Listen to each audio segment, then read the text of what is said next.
Hello, everyone. Welcome to Idol's podcast, Unleashing Experiences. So, here we are again with the next episode with our idolite. हमारा next idolite जो है उनका नाम है Jastik Kami. He is from West Bengal. Jastik के बारे में कुछ कहना चाहूँगा. जास्तिक मेरे बहुत पुराने स्टूडेंट रहे. 5 साल पहले उन्होंने मेरे से सीखा था. And after I guess you know 3-4 years उन्होंने मुझे वापस अप्रोच किया था this year that he wanted to join डुवेल कोर्स. ओके. एंड तब मैंने उनको डिटेल शेयर किया था and that's how he started his journey with idols. ठीक है. तो पहले मैं उनसे इनके जर्नी जाने से पहले मैं ये चीज़ उनसे पूछना चाहूँगा कि क्यों आपको डुवेल कोर्स ज्वाइन करना था या फिर क्यों आप मेरे से सीखना चाहते थे. सर फर्स्ट ऑफ ऑल मैंने आपसे पहले भी सीख चुका था, मतलब जैसे कि आपने बताया. तो उधर मैंने क्या याद किया था कि एक डांसर को जब एक वो लर्निंग फेस में रहता है तो उसको किस टाइप का ट्रेनिंग चाहिए, तो वो आपको आता था उसको किस वे में प्रोवाइड करना है ट्रेनिंग, ताकि वो अच्छे से ग्रो कर पाए. क्योंकि बहुत सारे ऐसे टीचर्स हैं, मतलब कुछ भी रहता है उनका मेथड, टीचिंग मेथड. तो उसके वजह से ना वो एक टाइम पे जाके उनका ग्रोथ रुक जाता है, कि उनका लिमिटेड रहता है. वो जहाँ से सीखते हैं, मतलब कुछ कुछ जगह पे जाके कहीं के भी सीख लेते हैं, तो अटक सा जाते हैं उनका ग्रोथ. तो मैंने ये बहुत नोटिस किया कि मतलब आप बहुत पुश करते हो डांसर्स को, स्टूडेंट्स को. सो वो खुद ना चाहते हुए भी वो ग्रोथ कर लेता है. तो मैंने जैसे देखा कि यस आप लोग अलाइव हो अभी, तो आप लोग का कोर्स आ रहा है, तो मैंने सोचा जैसे सोचा वैसे ज्वाइन नहीं कर पाया मैं. थोड़ा सा मैंने सेविंग्स किया उसके बाद मैंने आपको सीधा अप्रोच किया कि sir yes I want to join. So जब से आपने ज्वाइन किया है आगे आपने जुलाई बैच ज्वाइन किया था. यस. सो तब से लेके अभी तक आपका जर्नी कैसा रहा है. To be honest sir, it was really amazing. Okay, आप लोग को, आपको मैं दिल से थैंक यू बोलना चाहूँगा फॉर दिस अमेजिंग प्लेटफॉर्म.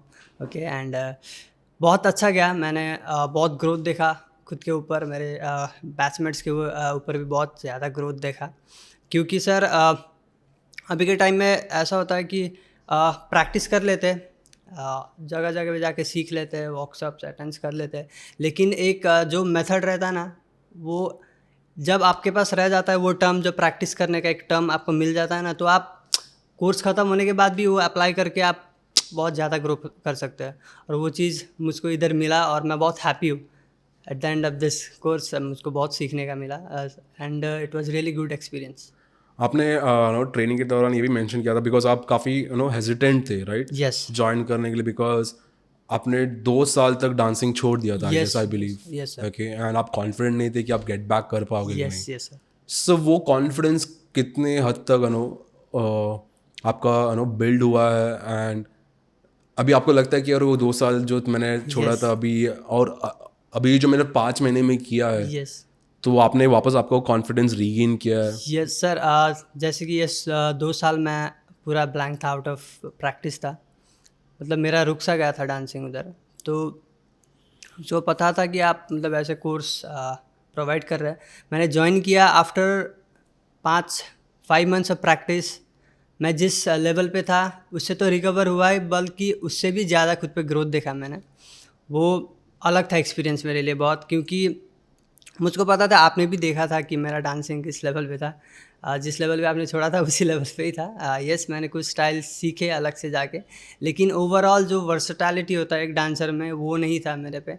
तो इधर आके मैंने रिकवर भी किया अच्छे से अपने डांसिंग, अपने स्टाइल को, और उससे और निखर के आया मेरा अभी.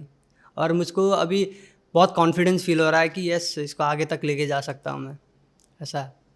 Okay that's nice Jastik. Yes.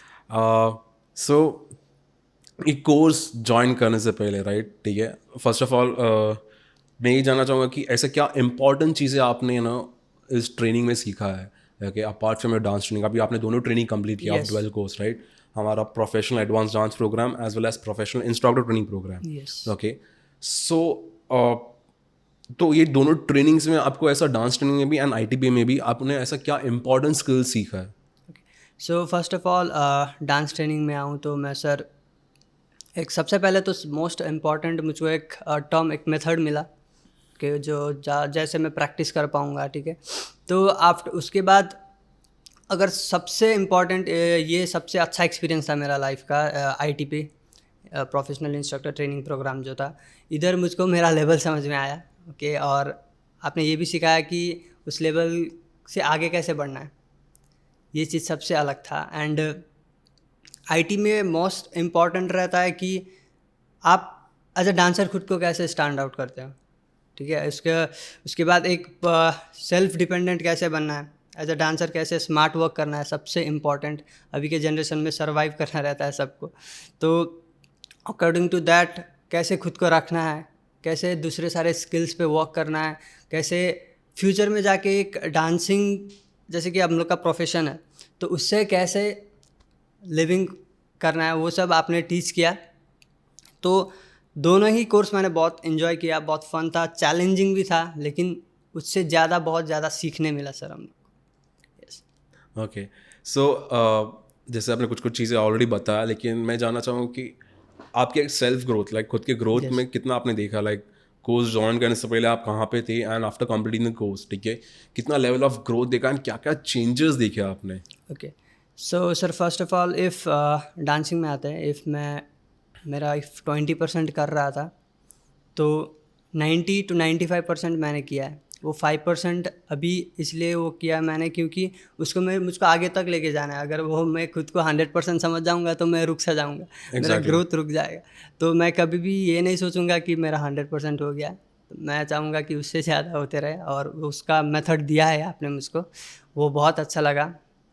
And सबसे मेन, अभी टीचर्स, अलग अलग टीचर्स आते हैं यहाँ पे सिखाने के लिए। सो सबका विज़न, सबका वो टेक्निक, सबका आइडियाज़ मिल जाते हैं हम लोग को।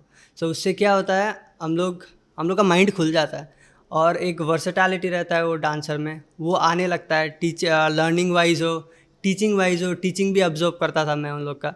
तो ये था डांसिंग में अलग अलग टीचर्स के साथ रह के, अलग अलग टीचर्स का एक्सपीरियंस लेके सीखना, ये बहुत अलग था। एंड आईटीपी सर, एक चीज़ आपको भी पता रहेगा कि मैं सच में आई वाज स्टार्ट अर्निंग, मैंने अर्न करना स्टार्ट किया यस, था। आपने मुझे बताया था कि यस। आईटीबी करने के बाद आपने कहीं ना ये कहीं से आपने अर्न करना स्टार्ट किया यस है। सर, क्योंकि वो स्किल्स मैंने उन पे ध्यान दिया, क्योंकि किस तरह से बहुत सारी चीज़ें आपने सिखाई कि जो आज के टाइम में डांसर्स इग्नोर टाइप कर देते हैं। मतलब एक ईमेल राइटिंग भी कितना इंपॉर्टेंट हो जाता है एक डांसर के लिए, वो भी मुझको पता चला कि कैसे डांसर खुद दूसरों पे निर्भर रहता है ना, वो नहीं करना है, वो सिखाया आपने। और सबसे इम्पॉर्टेंट मैंने जो सीखा वो था डिज़ाइनिंग, जो पोस्ट डिज़ाइनिंग्स एंड ऑल, ये सब आपने सिखाया मुझको। तो इससे क्या हुआ, मतलब मेरे काइंड ऑफ पार्ट टाइम करने लगा, ये सब kind of part time job हो गया मेरा।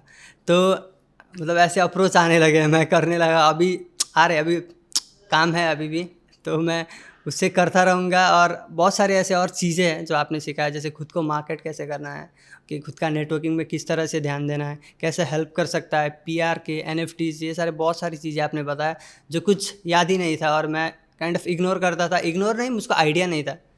तो अभी ये कोर्स करने के बाद एक विज़न मिल गया है मुझको, कि वो बहुत बड़ी बात है। क्योंकि आपको डेस्टिनी के बारे में कुछ पता नहीं, आप चलते जाओगे, आप खो जाओगे ऑब्वियसली। तो वो डेस्टिनी आपने दिखाया है मुझको, उसके लिए I am very thankful to you and idols. Yes. And आपने जैसे भी मेंशन किया, आपने नो अर्निंग करना स्टार्ट किया है, यस। मतलब आप धीरे धीरे जो आपने इन्वेस्ट किया इस कोर्स में, आप वो धीरे यस। धीरे रिकवर कर रहे यस हो, sir. No, like skills wise. So और ऐसे अगर देखना चाहूँ, पूछना चाहूँगा आपको, ओके, यस। डे वन में मैंने बहुत सारे प्रॉब्लम्स लिखाए थे, यस। यस। ठीक है, सो कितना प्रॉब्लम्स आप ओवरकम कर पाए हो, you know? Yes sir, first of all मैंने 5 to 6 प्रॉब्लम्स लगाए थे, ओके, जिनमें से मोस्ट इम्पॉर्टेंट था जो हर एक का रहता है problem, like public speaking, okay, और टीम मैनेजमेंट हो गया, और दूसरे बहुत सारे स्किल्स, कम्युनिकेशन स्किल्स, वो सब में मैं ज़ीरो था। मैं मतलब किसी के सामने अगर बोलने जाऊँ तो मेरा मुंह लड़बड़ाने ऐसा वैसा ऐसा लगता था। और फर्स्ट डे वन में आपने मतलब वो प्रॉब्लम तो मैंने नोट किया था खुद से, और आपने दिखाया कि मतलब और कितने सारे प्रॉब्लम्स हैं हम लोग के अंदर, क्या क्या मतलब कमियां है, वो दिखाया। और वो दिखाने के बाद ऐसा नहीं कि आपने बस ऐसे मुंह से बोल दिया ऐसा ऐसा करना है, वो नहीं है। प्रैक्टिकली कैसे बहुत सारे अलग अलग एक्टिविटीज़ के साथ कैसे करना है वो भी बताया आपने। सो जिससे हम लोग को एक्सपीरियंस मिला कि यस ऐसा होता है और ऐसे करना होता है। तो उससे बहुत सारी चीज़ें समझ में आई और बहुत सारी चीज़ें सीखी हम लोग ने, कि जो प्रॉब्लम नोट्स किए थे वो तब याद नहीं है मुझको, मतलब क्या क्या था। तो यस, सब सॉल्व हो गया है, और इसके लिए भी थैंक यू आपको sir. Okay. And coming to the second last part of the podcast, okay. So ऐसा क्या यूनिकनेस आपने देखा हमारे टीचिंग मेथड्स में? Okay. आपने भले ही उसके बारे में थोड़ा सा बताया, लेकिन मैं चाहता हूँ आप थोड़ा सा यहाँ पे एम्फेसाइज करें, okay. बिकॉज मैं चाहता हूँ कि हमारे जो लिसनर्स है वो भी समझे कि हमारा ट्रेनिंग अप्रोच कैसा है, राइट. सो ऐसा क्या आपने यूनिकनेस देखा हमारे टीचिंग मेथडोलॉजी में, ओके. किस तरह का ट्रेनिंग हम लोग जस्ट अप्लाई करें. It's not just about dance training, right. हम और भी चीज़ें कोशिश करते हैं, एफर्ट्स डालते ताकि हम आपके ओवरऑल डेवलपमेंट पे वर्क कर पाए. सो हमारा क्या ऐसा यूनिकनेस देखा हमारे टीचिंग मेथडोलॉजी में आपने? सबसे पहले सर ये एक चीज़ बहुत रेयर होता है, वो सबसे पहले एक इंस्टीट्यूट का प्रायोरिटी जब एक स्टूडेंट रहता है तो वो अलग, अपने आप अलग हो जाता है, मतलब क्योंकि इधर आइडल्स का सबसे पहला प्रायोरिटी रहता है उनका स्टूडेंट्स, ओके, जो अलग बनाती है उनको. और टीचिंग वाइज देखे तो अभी के टाइम में मतलब ऐसा कि सब ऑन करना चाहते हैं, तो ज़्यादा इन्वेस्ट नहीं करना चाहते, मतलब कम इन्वेस्ट करके ज़्यादा इंस्टीट्यूट के थ्रू ज़्यादा ऑन करना चाहते हैं. लेकिन इधर ऐसा है सर, अलग अलग जगह से टीचर्स आते हैं, ठीक है, अलग अलग जगह से टीचर्स आके अलग अलग एक्टिविटीज़ के साथ सिखाते हैं, ठीक है. और पर्सनल डेवलपमेंट के ऊपर भी, मतलब बस थियोरेटिकली नहीं, प्रैक्टिकली ये सब बहुत रेयर है. प्रैक्टिकली ट्रेनिंग मिल रहा है हम लोग को, ठीक है. ये सब बहुत रेयर है. ये सब चीज़ आइडल्स को बहुत अलग बनाती है, क्योंकि थियोरेटिकली ज़्यादा ये सब के ऊपर फोकस किया जाता है कि तुम ऐसा ऐसे करो, ऐसे हो जाओगे ऐसा. लेकिन इधर प्रैक्टिकली करके दिखाया जाता है, तो वो सबसे ज़्यादा अलग बनाती है आइडल्स को. एंड आने वाले टाइम में सभी को पता चलना ही है ये बात कि कितना ज़्यादा अलग है, और कितना किस तरह से प्रोवाइड कर रही है और किस तरह से दे रही है ये इंस्टीट्यूट, वो सबको पता चलना ही है एक टाइम के बाद. Okay, thank you so much first of all believe करने के लिए हमारे ट्रेनिंग इस पे, एंड वो एक ट्रस्ट लेके आप इतना दूर से यहाँ पे ट्रैवल करके आए. ओके, सो जैसे आपने कहा कि आगे आगे लोगों को पता चलना ही है, सो क्या आप रिकमेंड करोगे and how do you feel कि आइडल्स एक तरह से प्रॉब्लम सॉल्व करने की कोशिश कर रहा है जो आज के एस्पायरिंग डांसर्स फेस कर रहे हैं, लेकिन उनको एक तरह जरिया नहीं मिल रहा है कि मैं उस चीज़ पे कैसे वर्क करूँ, कैसे सॉल्व करूँ. So how idols can come into picture and help them. तो आपका उस पर perception क्या है, and would you recommend these courses to the people who are actually looking to build a career in dance? Okay. Yes sir. सबसे पहले एक बात, not just only according to me, it is a fact that dancers को ये चीज़ करना बहुत ज़रूरी ही है. मतलब इम्पॉर्टेंट बोल सकते हैं, लेकिन नेसेसरी है, मतलब ये करना ही पड़ेगा. और मैं जितने भी डांसर से मिलूँगा फ्यूचर में ये चीज़ ज़रूर मेंशन करूँगा कि ये मैंने इधर ऐसे किया था और तुमको भी करना चाहिए. क्योंकि जितने भी डांसर्स हैं, आई स्वेयर, मैं ऑनेस्टली बोल रहा हूँ कि जितने भी डांसर्स हैं अभी अपने कंट्री में, प्लेसेस में, सबको एक्सपीरियंस करना बहुत ज़रूरी है. क्योंकि बस डांसिंग करने से, मतलब बहुत इंपॉर्टेंट है डांसिंग भी, okay, but just only dancing it will not help you to survive. बहुत सारी ऐसे और स्किल्स है जिन पे वर्क करना पड़ेगा if you want to survive. तो यस, मैं रिकमेंड करूँगा अपने फ्रेंड्स को, अपने दोस्तों को, जो भी डांसर्स है, जो भी स्ट्रगल कर रहे हैं, अपने प्लेस पे जाके ज़रूर करना चाहूँगा. एंड उनको बोलूँगा कि हाँ ये होता है, ऐसा ऐसे होता है, तो yes you have to join, करना ही पड़ेगा. ये नेसेसरी है, इंपॉर्टेंट नहीं है, नेसेसरी है. Yes, thank you so much आपको वर्ड पे एम्फसाइज करने के लिए. It is necessary. है. ओके, बिकॉज मैं भी चाहता हूँ लोग को रियलाइज़ करें उस चीज़ को, बिकॉज यहाँ पे हम लोग एफर्ट्स सिर्फ आपके डांसिंग स्किल्स पे नहीं हुए, आपके बेसिकली ओवरऑल डेवलपमेंट पे वर्क कर, राइट. सो लकीली आपने वो एक विजन हमारा रियलाइज़ किया, हमारा एफर्ट्स रियलाइज़ किया है. And thank you so much once again उस चीज़ पे समझने के लिए, बिकॉज बहुत लोग नहीं समझ पाते, बिकॉज बहुत लोग को यही लगता है कि आइडल्स शायद वो एक नॉर्मल डांस ट्रेनिंग रहेगा जो बाकी जगह पे हो रहा है. नहीं, लेकिन यहाँ पे हम लोग डांस ट्रेनिंग पे फोकस कर ही रहे, उसे बेटर करने की कोशिश कर रहे हैं, साथ साथ आपको वो चीज़ भी सिखा रहे हैं जो आपको काफ़ी हेल्प करेगा आपके करियर वाइज या फिर आपके रियल लाइफ एक्सपीरियंसेस में. ये एक तरह का लाइफ स्किल्स है, right. Yes sir, exactly. So thank you once again Jastik, okay, for being part of Idols, for being part of this podcast. Yes sir. Okay, इतना फेथ रखने के लिए हमारे ट्रेनिंग पे, हमारे टीचिंग मेथड्स पे, आई होप आपका जर्नी काफ़ी फ्रूटफुल रहा है. एंड जितना आपने सीखा है, जितना आप उम्मीद करके आए तो उससे आपको कई गुना ज़्यादा सीखने मिला है. Yes sir. Okay, and I just want to wish you all the best for your thank future you sir, journeys. Thank you so I much. hope आपका जर्नी हमारे साथ ऐसे जुड़ा रहे. And all the best for your future endeavors. Yes, sir. I just want to see you grow more and more. Okay sir, thank you And sir, आपकी thank जो भी goals रहेगा, मेक श्योर करा कि आप वो चीज़ अचीव करो with Yes. Determination and hard work. Okay, yes sir. आपको भी सर थैंक यू एंड आपको भी ऑल द बेस्ट है। और मैं चाहता हूँ कि आइडल्स है ही एक one of the best institute. Okay, मैं ये चाहता हूँ कि जल्द से जल्द पता चले, मतलब और ज़्यादा ग्रो हो ये नहीं चाहूँगा मैं, मतलब ये नहीं बोलूँगा मैं, जस्ट ये बोलूँगा कि जल्द से जल्द पता चले उनको, क्योंकि है ही ये। तो थैंक यू सो मच और आपको भी all the best sir. Yes. Thank you so much Jasik, thank you so much.